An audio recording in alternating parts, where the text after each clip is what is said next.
Se ka prit kërkush që na me vujt ma keq se që kanë vujt shqiptarët në regjimin fashist të Miloševićit. Jemi këtu për të kujtuar jetën e veprën e Astrid Daharit, një njeri shembullor, një aktivist i pashoq që na tregon që ne duhet të vazhdojmë rrugën e tij të çndrojmë kundër padrejtësive që bëhen në këtë vend. E fatkeqësisht padrejtësia më e madhe është bërë vetë atij. Veç duhet ta kuptoni që edhe në kohën e Jugosllavisë në regjimi fashist kanë saju akt akuza, kur i kanë mojë njerëzit në burg. Astrid Daharin e kanë mojë në burg për 67 ditë, pa akt akuz, pa marrë pyetje pasgjë. Kjo është një prej akteve më të rënda që i ka përjetuar vendi jon pas luftës.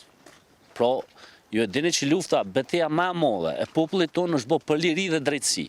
Se ka prit kërkush që na me vujt ma keq se që kanë vujt shqiptarët në regjimin fashist të Miloševićit.